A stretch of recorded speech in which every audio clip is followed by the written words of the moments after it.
الألماني بهذا الشكل ملعوب. ماذا يحدث لألمانيا؟ ألمانيا راهي من إخفاق لإخفاق، من قبل مونديال قطر، وزيد بعد مونديال قطر راهي كارثة. ألمانيا نبالي ما خلطت في الألوان، ما يعني راهي خلت عليها صراحة. المباراة انتهت اليوم انتصار تاريخي بولندي للمرة الثانية على ألمانيا بهدف مقابل 0. وما ننسوش بأن المنتخب الألماني راح يستضيف بطولة اليورو مطلع العام هذا، يعني العام المقبل، وراه خاض أول مباراة ودية له في فترة توقف دولي أمام أوكرانيا، واللي شفناها باش عدل ألمانيا 3-3، يعني صرا فيهم الباطل باش قدروا يعدلوا. والمشكل أن المانشافت اللي راح تأهل مباشرة لليورو لأنه الدولة المستضيفة أراه في حالة كارثية. المنتخب الألماني وش راه يصرى له لما ندخلوا مثلا ونشوفوا هنايا كما راكم تشوفوا يا خوتي لهنايا، لما تشوفوا لهنايا التشكيلة تاع المنتخب الألماني، نشوفوا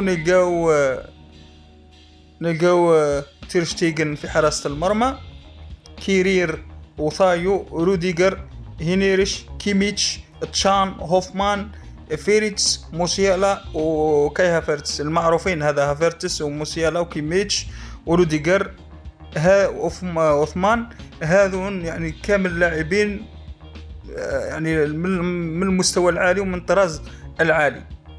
تلقى بأن بولندا ربحتهم بهدف مقابل 0. المدرب هانس راهو صراحة راهو في كارثة. شفنا خرج اسمه عثمان ودخل روبن، خرج هينيستش ودخل ساني، ايضا خرج جمال موزيالا ودخل نيكولاس، جواو كيميتش خرجوا ودخل كورتيسكا، خرج فوريان ودخل جوليان، خرج مارك ثياو ودخل ماريوس وولف.